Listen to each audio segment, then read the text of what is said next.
menentukan kemenanganmu. Kemarin kami tim 60 Minutes Worship diundang oleh gereja di Sungai Liat, dan saya sampaikan khotbah yang sama tapi karena campur dengan bahasa Bangka, saya ingin menerjemahkannya dalam bahasa Indonesia 100% pagi hari ini ya. Kok Bu Heni bisa bahasa Bangka? Banyak yang tanya. Karena umur 4 tahun saya pernah tinggal di Pangkal Pinang ya, umur 4 tahun. Sebentar aja sampai saya SMA 1 saya sudah kembali ke Jakarta lagi, tapi selama tahun-tahun itu saya pulang pergi karena ada keperluan keluarga di sana. Jadi saya pernah cerita bahwa keluarga besar saya asli dari Tiongkok. Nah, akong saya punya usaha di sana. Dan waktu beliau sakit, orang tua saya harus ke Pangkal Pinang untuk mengurus beliau. Tapi saya lahir di Jakarta, besar di Jakarta, dan kalau seperempat hidup saya di Australia, seperempat di Pangkal Pinang, 60% di Jakarta. Jadi kalau ditanya saya orang mana, saya bilang kota kelahiran adalah tempat asal kita, jadi saya orang Jakarta. Kalau keturunan kerajaan sorga. Amen. Haleluya. Saya bisa bahasa Jawa juga fasih, dan juga bahasa Kupang dialeknya, bahasa Manado, bahasa Papua dialeknya. Jadi kalau saya khotbah ke kota-kota, pulau-pulau, saya suka menggunakan bahasa daerah itu supaya mereka mengerti. Amsal 24 ayat yang ke-6 berkata begini. Karena hanya dengan perencanaan engkau dapat berperang, dan kemenangan tergantung pada penasehat yang banyak. Terjemahan bahasa Indonesia kurang tepat. Proverbs 24 verse 6 dari The Message Bible yang paling gampang diartikan, dikatakan gini, to win you need a lot of good counsel. Untuk menang Anda membutuhkan banyak penasehat yang baik. Jadi tidak semua nasihat itu baik, katakan amin. Nasihat siapa yang harus kita dengar? Yang pertama, nasihat dari orang-orang yang sungguh-sungguh mengasihi kita. Siapakah mereka yang sungguh-sungguh mengasihi kita? Bukan pacarmu. Kalau mereka bilang, I really love you, belum tentu. Siapakah orang yang sungguh-sungguh mengasihi kita? Dengar baik, mereka yang tidak diuntungkan dari hidup kita, tetapi mereka yang mau dibebani waktu kita susah. Kalau Anda mau lihat siapa yang sungguh-sungguh mengasihi Anda, temukan mereka di masa-masa sulit Anda. Mereka yang sungguh-sungguh mengasihi kita. Itu nggak cuma ada sama kita ketika kita berkelimpahan, ketika kita kaya, ketika kita punya sesuatu untuk kita berikan buat mereka. Jadi kalau ada pacar yang bilang, buktikan kamu cinta sama aku, berikan seluruh hidupmu, berarti dia nggak sungguh-sungguh cinta sama Anda. Orang yang sungguh-sungguh mengasihi Anda adalah mereka yang ada untuk Anda saat Anda membutuhkan mereka. Mereka tidak diuntungkan dari hidup kita. Mereka mungkin gak dapat apa-apa dari kita, tapi mereka mau dibebani waktu kita susah. Yang mengerti katakan amin. Siapakah mereka? Yang pertama, teman-teman terbaik. True friends are found through tough times. Teman terbaik ditemukan di masa sulit. Saya bersyukur kita melewati pandemi hampir 3 tahun ya. Saya percaya cukup lama untuk Anda akhirnya menyadari siapakah teman-teman terbaik Anda. Saya ingin tanya, yang menemukan teman-teman terbaik di masa sulit angkat tangan. Luar biasa. Gak banyak. Gak banyak. Saya dan suami sangat bersyukur melewati masa pandemi sehingga kami lebih bijak hari ini. Jangan kecewa sama orang-orang yang selama Anda diberkati, selama Anda kaya, selama Anda bisa kasih mereka sesuatu, mereka ada di situ. Lalu ketika di masa pandemi, di masa sulit, ketika Anda butuh mereka, mereka tidak ada. Jangan kecewa. Tapi kehidupan mengajar kita siapa sahabat terbaik kita sesungguhnya. Kehidupan mengajar kita untuk lebih bijaksana. Amen. Amsal 17 ayat 17 berkata begini. Seorang sahabat menaruh kasih setiap waktu dan menjadi seorang saudara dalam kesukaran. Betul? Good friends are found through tough time. Betul-betul masa sulit yang menyeleksi siapa teman-teman yang benar-benar mengasihi kita. Dengarkanlah mereka. mereka nggak diuntungin sama hidup kita. Tapi kalau mereka mau kasih tahu kita, karena mereka sayang sama kita. Amen. Saya bersyukur saya menemukan teman-teman terbaik di masa sulit. Hari ini mereka jadi leaders di Impact Community Indonesia. Thank you so much. I know you know who you are. I want to thank you for that. Jadi pengen nangis. Sangat menghargai teman-teman yang mengasihi kami dan ada buat kami saat kami susah. The Message Bible menerjemahkannya dengan sangat indah. Friends, love through all kinds of weather. Kasih teman-teman itu ada di setiap musim. And families stick together in all kinds of trouble. Dan keluarga itu tetap bersama-sama melewati begitu banyak masalah. Siapakah mereka yang sungguh-sungguh mengasihi kita? Orang tua kita, keluarga kita, kakak kita, adik kita. Amsal 1 ayat 8 berkata gini, "Hai anakku, dengarkanlah didikan ayahmu dan jangan menyia-nyiakan ajaran ibumu. Sebab karangan bunga yang indah itu bagi kepalamu dan suatu kalung bagi lehermu." Ketika kita susah, kita pulang kemana? Ke rumah. Anak-anak muda, waktu ngambil keputusan untuk menikah, mereka tidak tanya sama orang tuanya, tidak tanya sama kakaknya, gimana menurut papa mama, koko, cici tentang calon pasangan hidup saya. Mungkin ada yang tidak direstui. Saya pernah katakan, tidak direstui orang tua itu kita lihat dua. Yang pertama, esensi atau tidak esensi. Ya, kalau tidak esensi, contoh, ngapain kamu sama dia? Dia pendek, nanti anakmu pendek. Itu nggak esensi. Kok kamu sama dia sih? Dia kan hitam, dia kan keriting, dia kan pesek, dia nggak ganteng, dia nggak cantik. Dia kan suku ini, suku itu nggak esensi. Yang esensi adalah kalau orang tuamu dan kakakmu menasehati kamu, percayalah itu untuk kebaikanmu. Katakan amin. Mereka tidak diuntungkan oleh pernikahanmu. Mereka mau kamu bahagia dalam pernikahanmu. Katakan amin. Saya seorang mama. Saya mau anak-anak saya bahagia. Saya tidak mau selama mereka tinggal di rumah, kami lindungi mereka, kasih mereka makan yang baik, kasih mereka pakaian yang baik. Kami lindungi mereka, kami urus waktu mereka sakit. Tapi ketika mereka menikah, mereka disia-siakan sama pasangan hidupnya. Saya percaya orang tua di sini mau yang terbaik buat anaknya. Amin. Bukannya orang tua matre. Tapi ini sangat esensi ketika kita melihat calon pasangan hidup anak kita tidak mau bekerja. 1. Pemalas. 2. Anak orang kaya belum tentu mau kerja. Yang kedua, malas. Ketiga, punya sifat kasar. Saya nggak mau anak saya dipukul. Yang keempat, suka judi. Yang kelima, suka minum. Yang keenam, suka main perempuan atau genit. Masih pacaran udah diselingkuhin terus, udah dibikin sakit hati terus. Anak muda kadang-kadang bucin. Bu Heni, saya doakan di dalam nama Yesus, saya puasain dia berubah. Saya kasih tahu kamu, gak bakal berubah. Saya sudah lihat sendiri orang umur hampir 70 tahun tidak berubah. Bahasa kerennya mopien.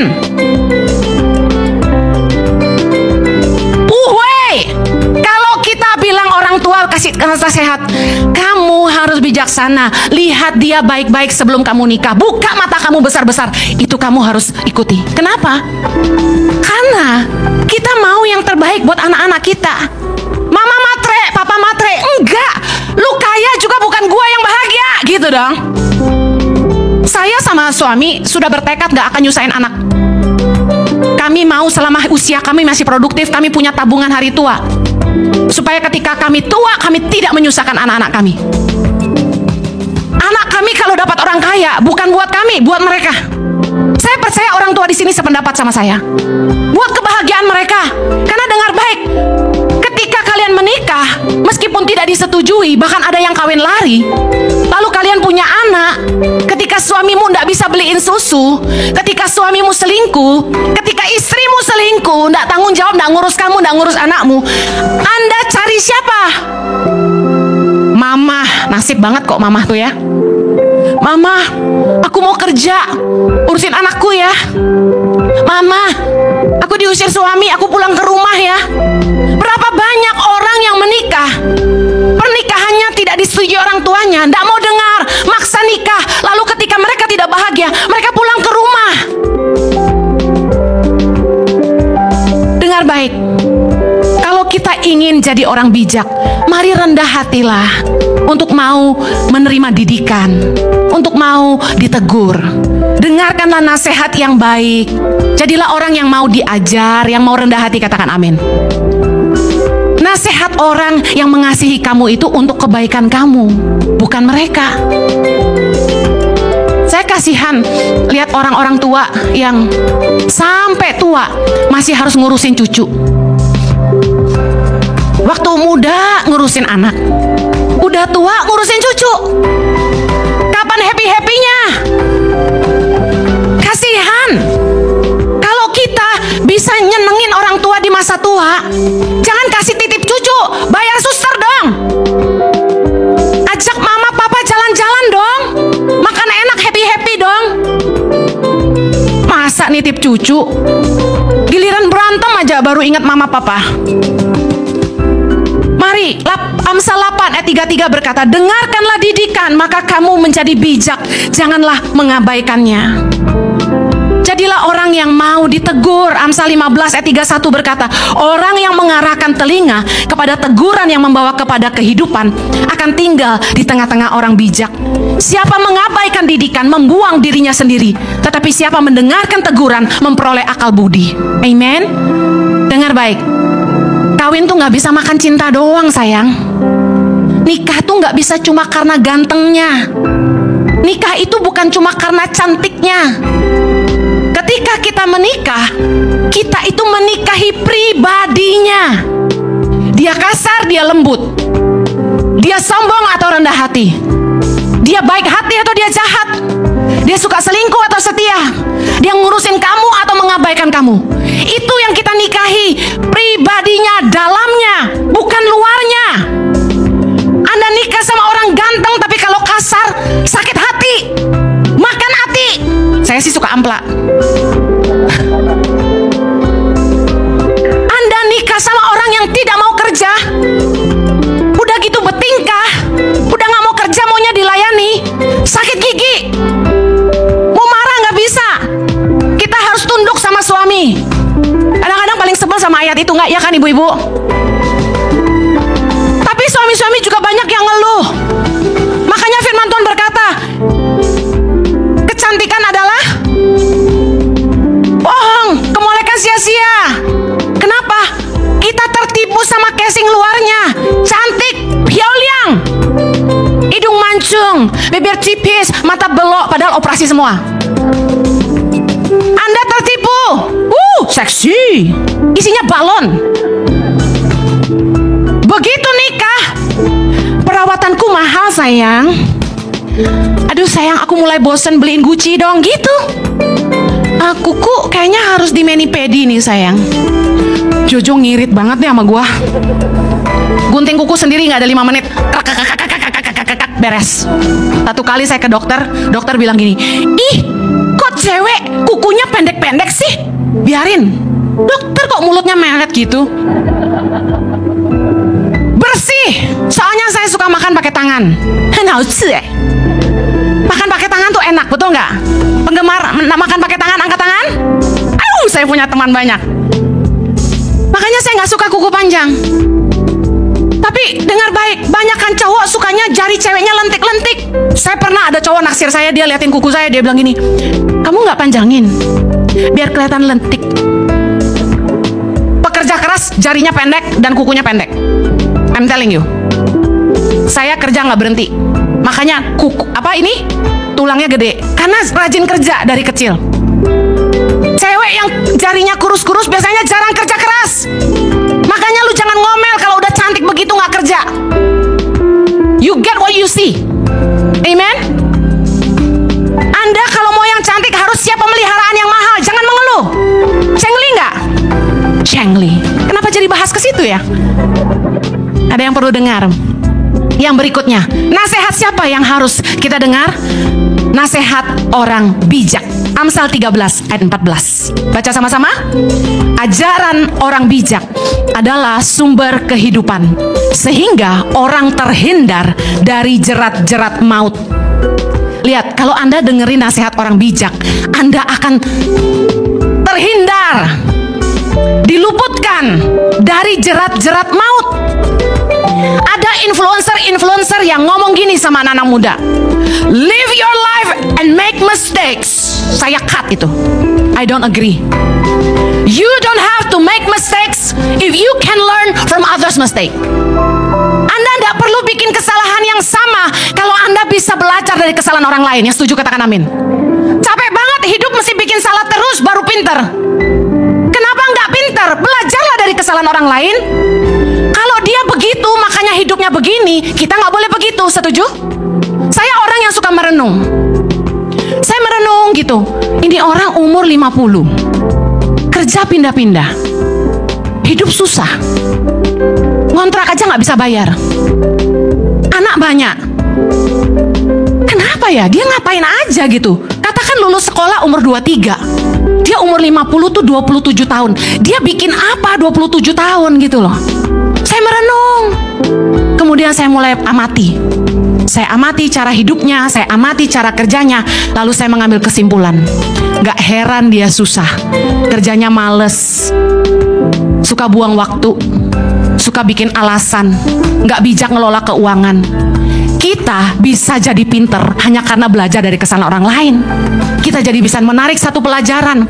Kalau gue nanti tua gak mau susah, gue jangan males. Kalau gue nanti tua gak mau susah, gue jangan suka buang waktu. Harus pegang omongan, harus bisa dipercaya, harus kerja keras. Amen. Harus bijak mengelola keuangan. Kita bisa belajar dari kehidupan orang lain. Katakan kita punya orang tua yang gagal dalam pernikahan. Kita kan gak perlu gagal dalam pernikahan untuk belajar. Kita bisa lihat, kenapa papa mama bercerai? Oh, tidak setia. Berarti kalau saya nikah harus setia. Oh, kenapa ya mereka bercerai? Karena mama tiap kali ngancam-ngancam mau kabur dari rumah. Berarti kita narik kesimpulan, kalau berantem harus duduk baik-baik selesaikan. Firman Tuhan berkata, janganlah sampai matahari terbenam sebelum amarahmu padam. Artinya apa? Ada masalah, duduk selesaikan. Mari bangun sebuah budaya. Kalau berantem, gak boleh kemana-mana. Duduk di meja, selesaikan. Ngomong baik-baik. Amen. Selama masih saling menyalahkan, tidak akan selesai. Mari belajar dari kesalahan orang lain. Amsal 13 ayat 20 berkata, siapa bergaul dengan orang bijak menjadi bijak. Mari kita belajar dari orang-orang yang hidupnya bijak. Nah, siapakah teman-teman yang bijak? Mari buat checklist. Saya bacakan secara cepat. Lihat apakah orang-orang di sekeliling Anda adalah orang-orang yang bijak. Mari.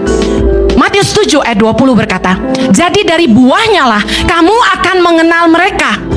Orang itu bijak atau tidak dikenali dari buahnya. Orang bijak itu dilihat dari keputusannya. Keputusan yang dia buat itu bijaksana nggak? Perkataannya bijaksana nggak?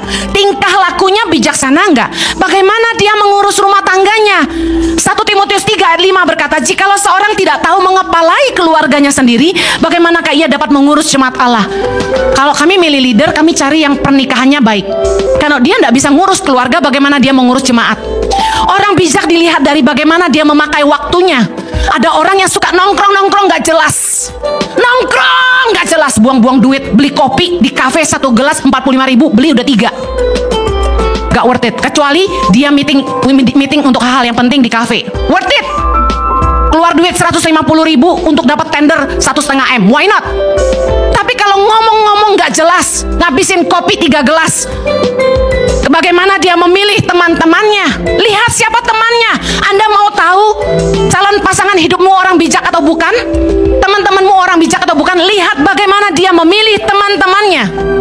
Perhatikan di Instagramnya, komen-komen teman-temannya.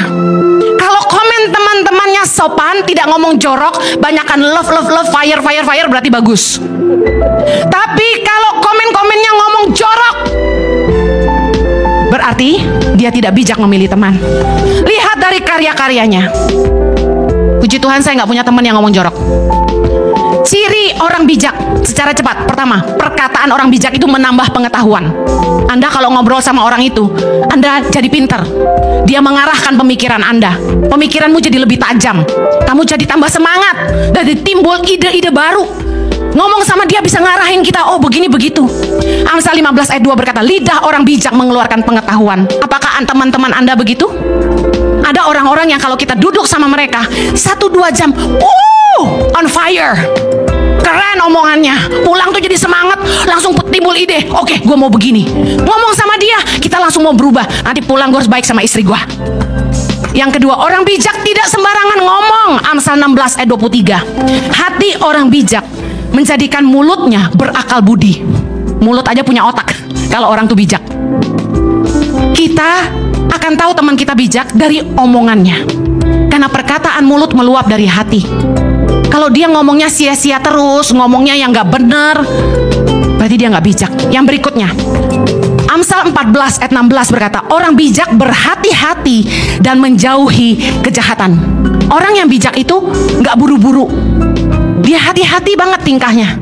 Mengambil langkah sangat penuh perhitungan. Tidak sembarangan. Dan dia menjauhi kejahatan. Kalau dia tahu, oh ini gak bener nih, ujungnya gak bener nih, dia tidak mau. Itu bijak. Orang bijak pandai mengelola keuangannya. Amsal 21 ayat 20. Harta yang indah dan minyak ada di kediaman orang bijak, tetapi orang yang bebal memboroskannya. Orang bijak adalah orang-orang yang pandai mengelola keuangan. Mereka tidak suka ngutang. Yang berikutnya, orang bijak tidak suka cari masalah. Amsal 27 ayat 12. Kalau orang bijak melihat malapetaka, bersembunyilah ia. Tapi orang yang tidak berpengalaman berjalan terus lalu kena celaka. Orang-orang bijak adalah orang yang gak suka cari gara-gara. Dia tahu, wah kalau begini masalah nih, dia nggak lakukan. Itu bijaksana. Yang berikutnya, orang bijak itu perkataannya membawa damai dan kesembuhan. Amsal 29 ayat 8 berkata, pencemooh mengacaukan kota, tetapi orang bijak meredakan amarah. Amsal 12 ayat 18 berkata, ada orang yang lancang mulutnya seperti tikaman pedang, tetapi lidah orang bijak mendatangkan kesembuhan. Ada nggak Anda orang-orang di sekitarmu yang kalau Anda marah, Anda bertengkar sama pasanganmu, Anda ngomong sama dia langsung meredakan amarah Anda? Seperti api disiram air. Atau malah sebaliknya, Anda dibikin lebih marah, berarti dia nggak bijak. Atau dia malah ngasih masukan-masukan yang membuat Anda mengambil keputusan yang salah. Hati-hati, kalau lagi bertengkar sama pasangan, jangan datangi orang yang nggak bijak. Nasihatnya pasti begini, ceraiin aja. Ada orang tuh yang kalau kita lagi luka, kita datang sama dia, kata-katanya itu membuat kita sembuh. Dia mengingatkan kita sama kebaikan pasangan kita. Dia mengingatkan kita sama kebaikan Tuhan, membuat hati kita bersyukur, menarik sudut pandang kita ke arah yang lebih baik. Jangan sampai Anda kelilingi diri Anda dengan orang-orang yang malah menambah rusuh, menambah rusak hubunganmu, menambah pikiranmu jadi makin negatif. Saya akhiri dengan Mazmur 1 ayat 1. Ada 3 kelompok orang yang Anda jangan dengar. Berbahagialah orang yang tidak berjalan menurut, yang pertama, nasihat orang fasik. Yang kedua, yang tidak berdiri di jalan orang berdosa. Yang ketiga, yang tidak duduk dalam kumpulan pencemooh. Tetapi yang kesukaannya ialah Taurat Tuhan, dan yang merenungkan Taurat itu siang dan malam. Ia seperti pohon yang ditanam di tepi aliran air, yang menghasilkan buahnya pada musimnya, dan yang tidak layu daunnya. Apa saja yang diperbuatnya berhasil. 3 kelompok orang yang tidak boleh Anda dengar. Jangan beri telingamu kepada orang fasik. Jangan pernah datang ke orang fasik. Siapakah orang fasik? Matius 23, Yesus mengajarkan tentang orang fasik. Matius 23 ayat yang keempat, kita baca sama-sama. Mereka mengikat beban-beban berat, lalu meletakkannya di atas bahu orang, tetapi mereka sendiri tidak mau menyentuhnya. Ayat 5, sebab itu turutilah dan lakukanlah segala sesuatu yang mereka ajarkan kepadamu, tetapi janganlah kamu turuti perbuatan-perbuatan mereka, karena mereka mengajarkannya tapi tidak melakukannya. Orang fasik ini, mereka tahu kebenaran tapi mereka tidak melakukan. Cuma pintar mengajarkan tapi sendiri tidak mau melakukan. Hidupnya tidak jadi teladan, cuma bisa nyuruh orang, naruh beban berat, tetapi diri sendirinya tidak mau melakukan. Jangan datang ke orang-orang yang Anda pikir dia tahu firman. Tadi saya sudah bilang, nilailah orang bijak dari buah hidupnya. Tidak semua orang yang tahu firman mereka melakukan. Makanya jangan cepat-cepat kagum sama orang karena khotbahnya. Harus lihat hidupnya. Ini orang bijak atau orang fasik. Ada orang yang seorang papa dikit-dikit ngomongnya firman, dikit-dikit ngomongnya firman. Anaknya sampai heran. Karena apa? Omongan sama kelakuan beda. Papahnya selingkuh, tinggalin mamahnya, tidak tanggung jawab. Tapi kalau sama dia ngomongnya firman. Luar biasa bukan? Dengar, ngerti firman Tuhan tidak cukup. Yang paling penting adalah melakukan. Hari ini Anda dengar firman Tuhan. Kalau Anda tidak mau jadi orang fasik, pulang renungkan dan lakukan. Kalau nanti seharian habis makan, shopping jadi lupa, nanti malam sebelum bobo dengerin lagi ulang di YouTube. Ada di YouTube Henny Kristianus atau Impact Community Indonesia. Dengerin lagi dan lakukan. Saya orang bijak atau orang fasik. Yang kedua, jangan beri telinga kepada orang berdosa. Tadi Mazmur 1 ayat 1b berkata, yang tidak berdiri di jalan orang berdosa. Jangan mengikuti cara hidup mereka. Nah, seperti apa sih jalan hidup orang berdosa? Ibu Henny ini jangan menghakimi. Mari kita lihat Amsal 2 ayat 12 sampai 17. Sama-sama yuk. Supaya engkau terlepas dari jalan yang jahat, dari orang yang mengucapkan tipu muslihat, dari mereka yang meninggalkan jalan yang lurus dan menempuh jalan yang gelap, yang bersuka cita melakukan kejahatan, bersorak-sorak karena tipu muslihat yang jahat, yang berliku-liku jalannya, yang sesat perilakunya, supaya engkau terlepas dari perempuan jalang, dari perempuan yang asing, yang licin perkataannya. Ayat 17, yang meninggalkan teman hidup masa mudanya dan melupakan perjanjian Allahnya. Sampai situ dulu, dengar baik. Kalau Anda punya masalah sama pasanganmu, jangan datang sama teman yang pernah menceraikan pasangannya. No, this is true. Karena nasihat yang akan keluar dari dia tidak bisa jadi pegangan, karena dia pernah meninggalkan pasangannya. Ini maksud firman Tuhan. Dengarlah dari orang yang bijak. Ada pasangan yang kami konselingin. Kami konselingin mereka. Kami bilang, ayo berdamai, ayo bereskan, berubah. Saya marahin mereka. Saya bilang, kalian nggak mau berubah-berubah. Saya udah capek konselingin kalian. Mau berubah nggak? Jangan buang waktu saya. Waduh, Bu ini galak amat. Biar kapok, jangan semuanya mau konseling sama saya. Karena capek loh jadi pendeta. Dituntutnya apa? Sayang, sayang, disayang. Ngeselin. Ketemu saya 2-3 jam. Habis nggak waktu saya?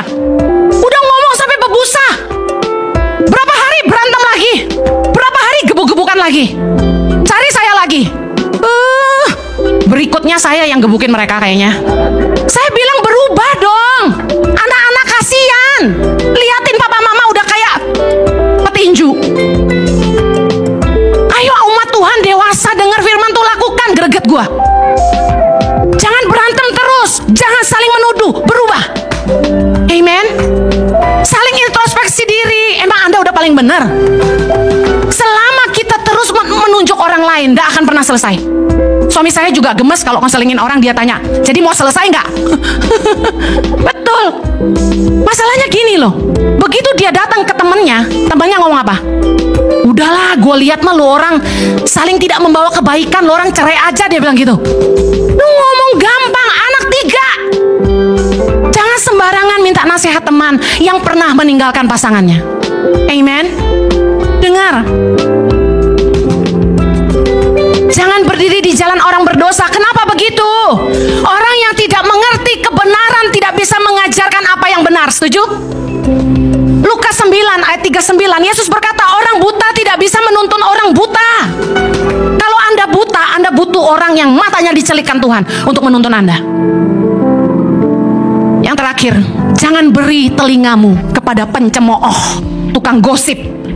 Jangan duduk sama kumpulan pencemooh. Jangan beri telingamu sama orang-orang yang ngomongannya nggak bermutu, taunya gosip, nggak nambah nilai dalam hidupmu. Siapakah para pencemooh? The mockers, kata firman Tuhan. Orang-orang yang suka usil ngurusin hidup orang lain, sukanya menjelek-jelekan orang lain, mengatai orang-orang dengan jahat. Apakah Anda pencemooh? Coba lihat kualitas omonganmu. Ada orang-orang yang suka gosip tuh gini, duduk sama teman-teman rame-rame, udah dimulai dari orang yang gak ada di situ. Betul gak? Lu denger belum tentang si A? Wah, gue denger dia gini gitu. Terus mulai ditambahin bumbu penyedap. Orang makan micin bisa botak, lu bikin penyedap lagi. Betul nggak? Ditambahin bumbu jadi kanker. Langsung ngomongannya ditambahin, bikin cerita bohong. Jahat sekali loh. Saya duduk sama teman saya diceritain sama dia, Hen, kamu digosipin gini. Saya sampai geleng-geleng. Kok bisa ya?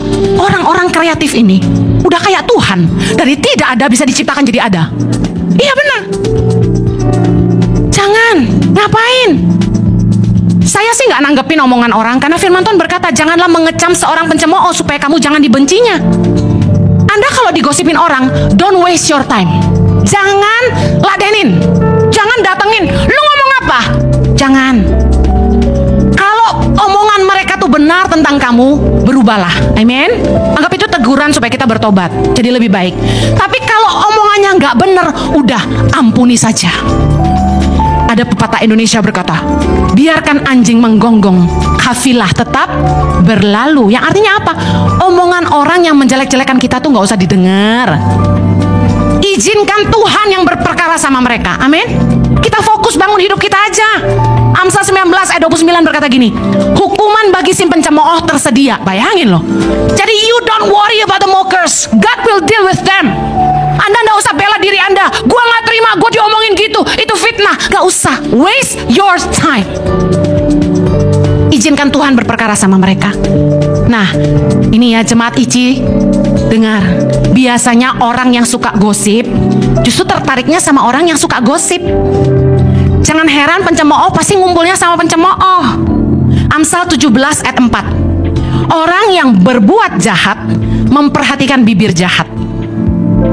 Seorang pendusta memberi telinga kepada lidah yang mencelakakan. Kalau Anda bukan tukang gosip, Anda nggak tertarik sama omongan tukang gosip. Kalau Anda bukan orang jahat, Anda nggak tertarik duduk ngomong jahat. Kalau Anda bukan orang yang suka korupsi, Anda nggak suka duduk merencanakan korupsi. Bisa ngerti maksud saya? Kemarin saya ketemu orang yang menghampiri kami dan mulai gosip tentang orang, saya langsung pergi. Ngapain ngotor-ngotorin telinga gua? Hati kita ini harus dijaga, karena hati kita menentukan hidup kita. Jangan izinkan pikiran-pikiran kotor, omongan-omongan kotor yang gak penting mengotori hati nuranimu yang bersih. Kamu gak perlu tahu urusan orang lain. Ngapain Anda ngomong, ih anaknya bujang lapuk, gak kawin-kawin, ih anaknya perawan tua, gak nikah-nikah. Anda jangan ngurusin orang lain, urusin anak Anda sendiri. Jangan sampai Anda ngomongin orang, anakmu sendiri gak laku-laku. Anda jangan ngurusin rumah tangga orang lain. Apakah rumah tangga Anda sudah baik? Jangan pakai mulut kita ngomongin orang tapi nggak mau nolongin orang. Mind your own business. Satu-satunya hal yang Tuhan ajarkan ketika kita ngurusin orang lain adalah nolongin mereka, bukan ngomongin mereka. Amen. Kalau nggak mau nolong, jangan ngomong, jangan kepo. Orang yang sibuk membangun tidak punya waktu untuk menjatuhkan. Dengar baik, orang yang sibuk membangun tidak punya waktu untuk menjatuhkan. Amen. You cannot do both in one time. Saat Anda pakai hidupmu untuk merusak pekerjaan orang lain, Anda sedang merusak pekerjaanmu sendiri. Kalau Anda mau membangun, Anda berpacu dengan waktu, Anda tahu umurmu, Anda harus menyelesaikan ini. Anda tidak buang ngurusin orang lain. Galatia 6 ayat 4 berkata, baiklah tiap-tiap orang menguji pekerjaannya sendiri, maka ia boleh bermegah melihat keadaannya sendiri dan bukan melihat keadaan orang lain. Sebab tiap-tiap orang akan memikul tanggungannya sendiri. Ingat, hidup kita itu kita yang tanggung, bukan orang lain. Hidup orang lain, hidup orang lain. Mereka yang akan tanggung sendiri. Jangan kepo ngurusin urusan orang. Amen. Perkataan sia-sia adalah dosa di hadapan Allah. Saya akhiri. Kemenangan ditentukan dari banyaknya penasehat yang baik, good counsels. Tapi tidak semua masukan orang perlu kita dengar. Jangan beri telingamu kepada semua orang. Amin. Belum tentu semua masukan itu harus kita terima. Kenapa? Karena belum tentu mereka mengerti kehendak Tuhan bagi kita. Belum tentu mereka mengerti keadaan kita. Belum tentu mereka peduli dan sungguh-sungguh mengasihi kita. Belum tentu saran mereka yang terbaik. Yang terbaik adalah mengerti kehendak Allah. 1 Tesalonika 5 ayat 21 berkata, ujilah segala sesuatu dan peganglah yang baik. Dengan apa kita mengujinya? Dengan kebenaran firman Tuhan. Beri telingamu pada firman Tuhan, dengar suara Tuhan. Saya sering dapat masukan dari orang, kamu sama Jojo tuh harus bisnis supaya bisa menghidupi tangan pengharapan. Kamu pergi ke NTT itu, kamu lihat dong apa yang bisa kamu jual, dia bilang. Saya sampai frustasi karena saya ini imamat, bukan rajani. Saya imam, bukan raja. Disuruh bisnis, gue gak bisa. Yang ada gue kasih free. Saya sampai pusing bisnis apa. Kami berdua gak punya jiwa bisnis. Divisi bisnis Ici sampai pusing sama kami. Udahlah bantu aja gitu terus. Dengar baik, kami jualan kaos aja, untungnya habis buat dibagi karena kami sering kasih. Nggak bisa kita dengerin semua masukan orang, belum tentu itu yang terbaik buat kita. Amin. Cari kehendak Allah apa. Orang peduli sama kita ya dia nolong kita, jangan cuma ngomong aja. Amin. Yang terakhir, nasihat orang-orang yang sungguh-sungguh mengasihimu itu layak Anda dengar, tetapi yang sesuai firman Tuhan. Makanya kita mesti uji segala sesuatu dengan firman Tuhan. Saya berdoa Anda berkemenangan. Jangan berperang sembarangan, tapi kelilingi dirimu dengan orang-orang bijak yang bisa memberikan masukan dan nilai yang baik dalam hidupmu. Yang mau menang katakan amin. Kita berdoa, Tuhan Yesus, kami bersyukur untuk kebenaran firman-Mu. Hamba-Mu berdoa agar umat-Mu menjadi bijaksana dalam setiap keputusan yang mereka ambil. Kelilingilah mereka dengan orang-orang yang sungguh-sungguh mengasihi mereka, orang-orang yang bijaksana, supaya mereka juga tahu bagaimana mereka harus bersikap, apa keputusan mereka harus buat, dan bagaimana mereka menentukan langkah mereka. Kiranya Roh-Mu sendiri yang menuntun mereka dalam kebenaran firman-Mu. Berikanlah kepekaan kepada umat-Mu untuk mendengarkan suara-Mu. Hamba-Mu menyerahkan mereka semua ke dalam tangan-Mu. Berkatilah mereka, tolonglah mereka ya Tuhan. Peliharalah mereka, jagalah mereka di dalam kasih karunia-Mu. Di dalam nama Yesus kami berdoa. Amen.